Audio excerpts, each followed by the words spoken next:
Assalamualaikum warahmatullahi wabarakatuh dan selamat datang kembali di channel saya. Perkenalkan, nama saya Muhammad Reza Fajar Satrio dan kali ini saya mau bahas tentang kesiapsiagaan bencana. Yo, assalamualaikum warahmatullahi wabarakatuh. Selamat datang kembali di channel saya Muhammad Reza Fajar Satrio. Jangan lupa like, comment, and share. Selamat menonton.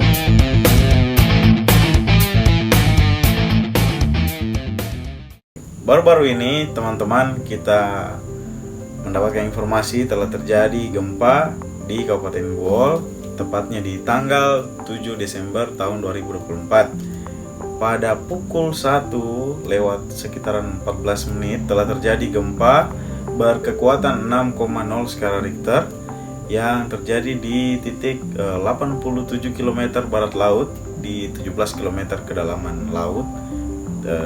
Telah terjadi gempa dan lumayan keras ya, dan skalanya juga besar, dan seluruh masyarakat berasumsi bahwa akan terjadi tsunami.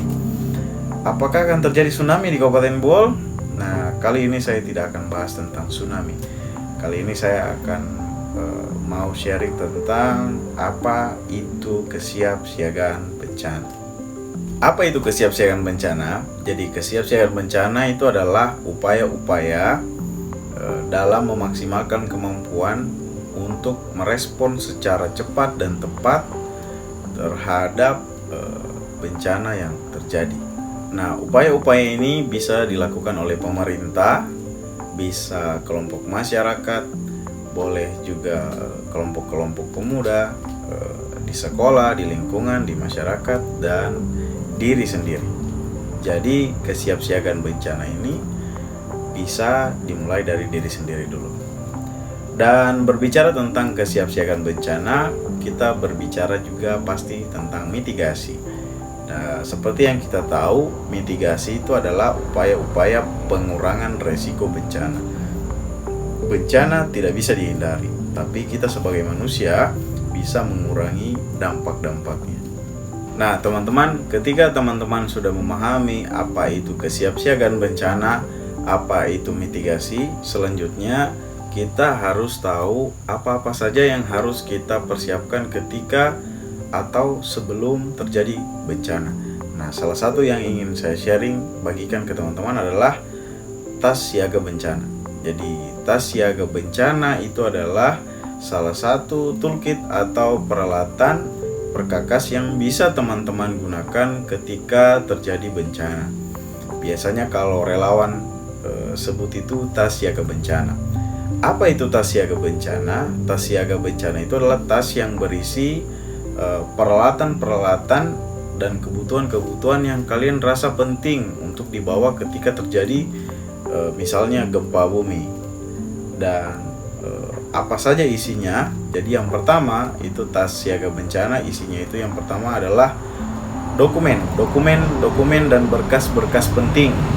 Jadi kalau ada berkas-berkas dokumen sekolah, berkas-berkas di kampus, berkas-berkas pegawai negeri itu yang sangat penting yang ada di rumah, kalian bisa bawa itu dimasukkan dalam tas siaga bencana.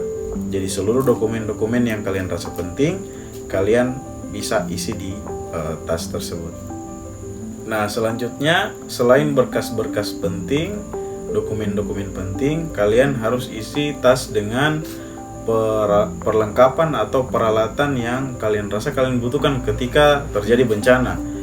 Mulai dari alat mandi, alat sholat, alat makan, kemudian perbekalan, bahan-bahan makanan yang kalian rasa penting, kalian bisa isi di tas itu. Kemudian yang berikutnya adalah alat penerangan, senter, dan yang lain-lain. Karena biasanya ketika terjadi gempa itu biasanya listrik mati, jaringan tidak ada. Nah, makanya kalian harus siapkan alat-alat yang kalian rasa kalian butuh ketika terjadi bencana. Dan selanjutnya yang harus kalian isi juga di tas itu adalah air minum. Jadi air mineral, air persediaan air kalian secara pribadi atau secara keluarga, kalian bisa isi di tas itu air minum. Air minum itu sangat penting. pakaian juga sangat penting. Berikutnya, bagaimana cara menghadapi bencana, misalnya gempa. Nah, ketika terjadi gempa, kalian harus tidak boleh dan jangan panik. Jadi langkah pertama yang harus kita lakukan ketika terjadi sesuatu yang kita tidak inginkan, kita jangan panik. Jadi makanya teman-teman perlu mencari tahu pengetahuan tentang kesiapsiagaan bencana. Teman-teman harus pelajari apa itu bencana alam dan bencana-bencana yang terjadi di Indonesia misalnya, khususnya di Kabupaten Buol. Jadi mulai dari gempa bumi, longsor, banjir, tsunami, itu kita harus cari informasinya, kita harus cari tahu. Ketika kita punya pengetahuan tentang itu, yakin saja teman-teman tidak akan panik. Nah, yang berikutnya, ketika terjadi gempa itu ada beberapa hal yang akan hilang, teman-teman. Jadi pengalaman saya pribadi, ketika terjadi bencana alam, yang pertama itu hilang adalah jaringan. Jaringan pasti mati. Jaringan data, jaringan sinyal HP itu akan hilang. Kemudian makanya teman-teman, solusinya adalah teman-teman bisa menyiapkan alat komunikasi radio. Jadi contoh handy talkie atau walkie talkie. Kalian bisa dapatkan itu di toko-toko elektronik dan all shop. Dan selanjutnya yang hilang berikutnya adalah listrik. Ketika terjadi gempa biasanya mungkin kabelnya putus atau apa. Nah, makanya teman-teman ketika melakukan kesiapsiagaan, kalian harus bawa alat penerangan, karena nanti biasanya kalau gempa itu listrik akan mati. Kemudian yang ketiga yang biasanya hilang itu adalah sumber air bersih. Jadi makanya di tas tadi, tas perlengkapan kalian itu harus berisi air minum atau air bersih untuk menjadi kebutuhan awal teman-teman nanti di lokasi evakuasi atau di lokasi pengungsian. Jadi teman-teman, dalam situasi bencana atau situasi yang kita tidak inginkan, itu hal yang pertama kita harus lakukan adalah jangan panik. Makanya untuk mengurangi kepanikan, kita harus punya pengetahuan tentang kesiapsiagaan bencana. Kenali sejak dini apa saja bencana yang terjadi di sekitar kita. Jadi seperti itu. Nah, yang terakhir yang ingin saya sampaikan teman-teman, bahwa biasanya masyarakat itu dalam menghadapi bencana, sebelum menghadapi bencana alam, masyarakat itu harus melakukan persiapan-persiapan. Bisa melalui simulasi, bisa dengan edukasi kesiapsiagaan bencana yang bisa melibatkan seluruh stakeholder, mulai dari pemerintah, swasta, kelompok pemuda, masyarakat, sekolah, kampus, dan lain-lain.